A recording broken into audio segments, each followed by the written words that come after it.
Welcome to 2017. It happened. Same thing that always happens.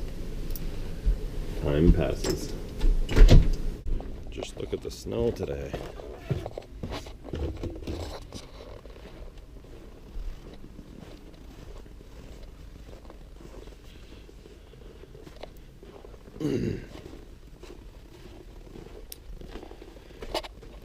My truck decided that it didn't want to start the other day, so I need to put the charger on the battery.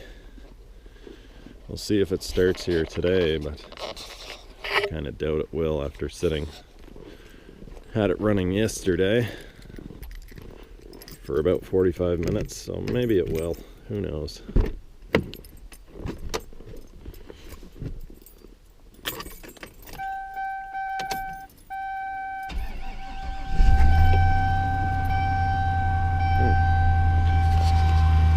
What do you know? It started. Last week I went to Princess Auto and I bought a bunch of parts bins. Well, not a bunch. I bought 8 of these bins here, and I bought, what else? These guys.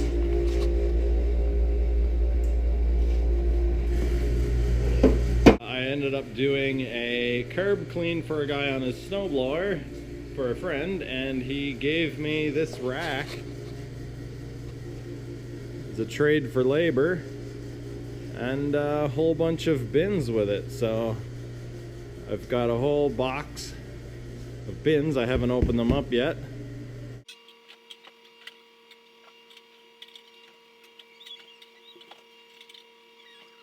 Here's one of my Princess Auto bins. See if it fits. Sweet! So the 8 Princess Auto bins that I bought will work on this rack. That's awesome.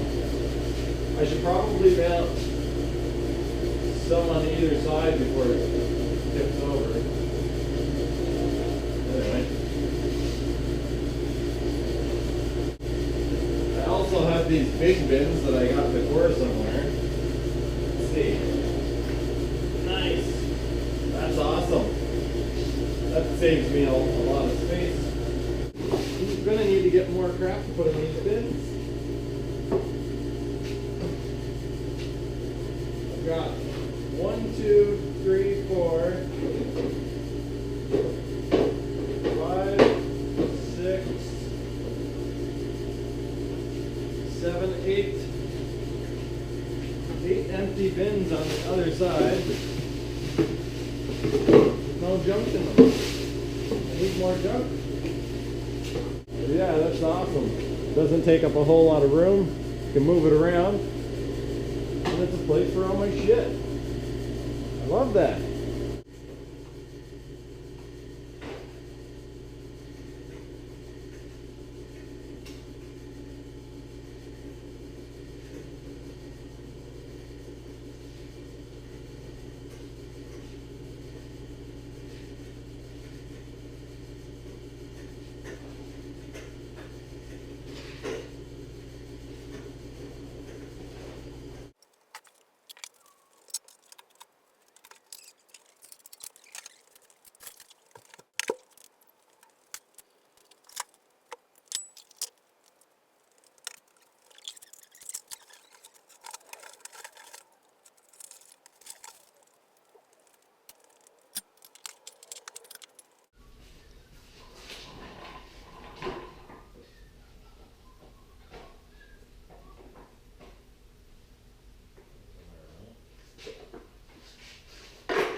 Easy peasy.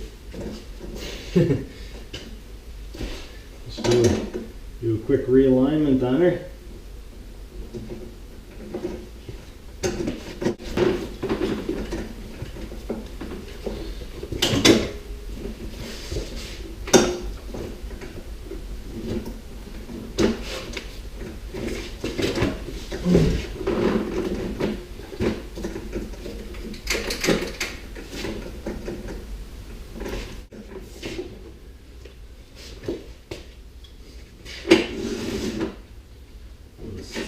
Steering's all fixed up.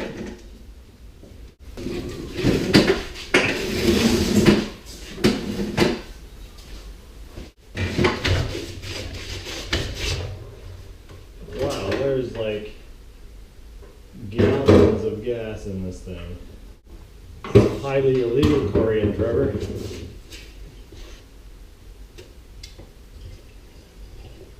Yeah, I did. I've done that before.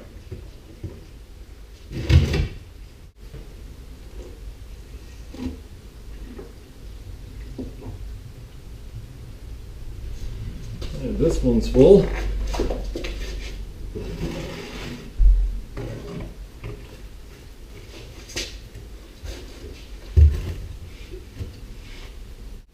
There was about 15 liters in the tank. Got 10 here and at least 5 in the other can. Anytime you're doing almost anything on these generators, it's a good idea to remove the tank. If it's full of gas, it makes it a bit of a pain, but taking the fuel tank off makes it really easy to access most of the stuff.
This is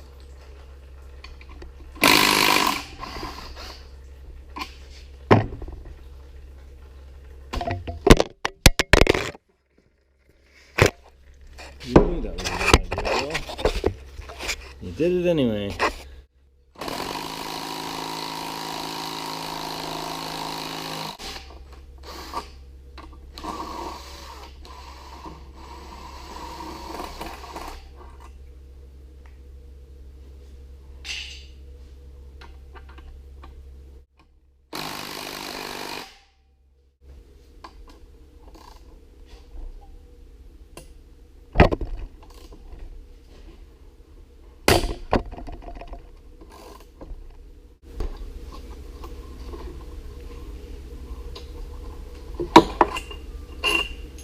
Pull the rockers out.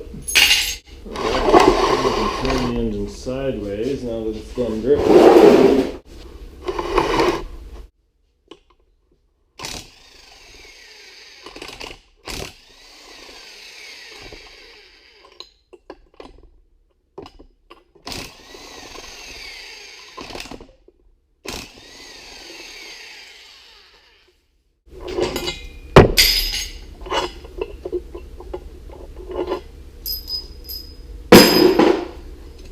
should slide right off now. And there we have it. The head is off. Here are the push rods. Okay, well, we're gonna have to haul the base off of it now, so we'll pull these bolts out.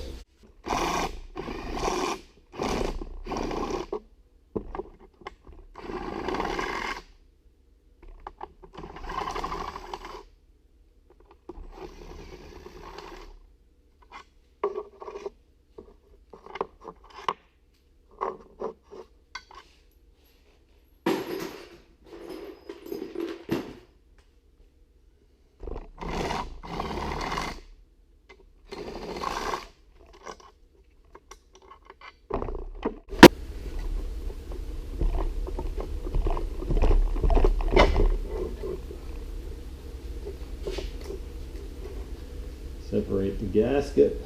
Looks like it came off without breaking. Alright, there's a case, some dowel pins. There's a couple of bearings on the outside of the case. This is the governor.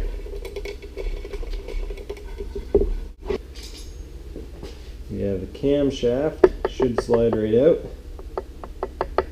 Maybe with a little turn of the engine.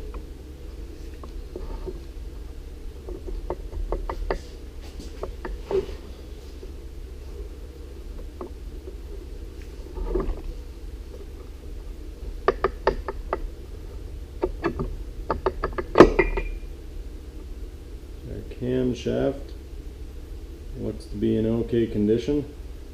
Has a decompressor built into it here. So when the engine's not running, this device here, the decompressor, contacts the tappet that pushes the exhaust valve. And when it contacts it, it pushes the exhaust valve open, which releases compression.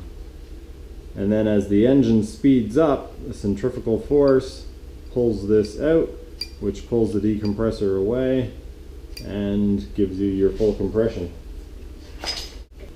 Alright, so now we need an 8mm, and we will pull the oil sensor, the low oil switch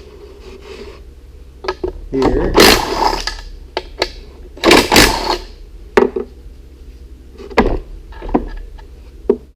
Still need to take the nut off the outside to actually remove that. Not sure what size it is.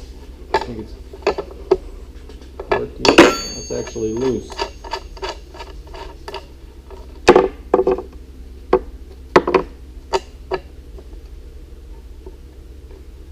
Oh, it's hitting the counterbalancer. So this device here is called the counterbalancer, and what it does is it rotates out of time or out of sync with the crankshaft, and you see it's weighted. It has a huge weight here, and it swings when the piston goes up. This goes that way, and the forces, the idea is that the forces cancel each other out. Alright, now we'll get a 10mm wrench, or maybe I can use my ratchet and remove the connecting rod cap.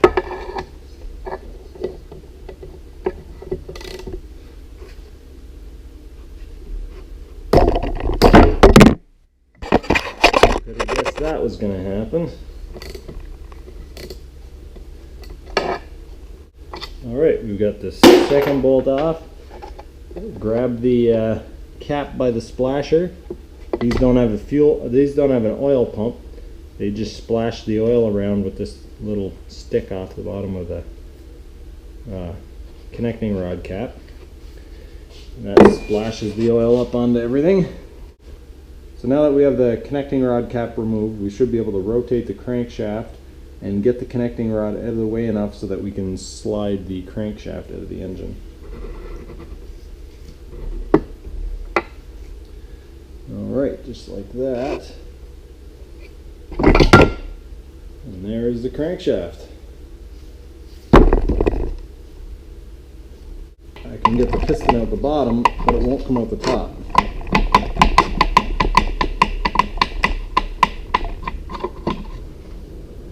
You can see there's a massive amount of corrosion, or sorry, there's a massive amount of carbon. Huge buildup on the rings. Looks rusty. The rings themselves are not rusty. So that's basically a complete teardown of GX390, or a Chinese version anyway. And the problem with this one is there's a lot of corrosion, rust buildup inside of the cylinder. So I'm not sure, it must have sat for a while with moisture, water in the cylinder. So I ended up taking both of these engines out. I took both generators apart. This one here, I might be able to salvage some pieces out of it internally, or I might be able to build one out of two. So what I did is I bolted this one back together, put the pieces back in it, and yeah, so you might see that in some upcoming videos. The next project in the shop is probably going to be building something out of these generator frames or chassis. I think I can work with some of the scrap metal that I have and these two chassis and build myself a rolling workbench. I have no idea as far as the details. I'm just going to start building and hope that it turns out. And if it doesn't, it was scrap metal and it can be scrap metal again. So anyway, that's the end of the video for today, and I will see you guys next time.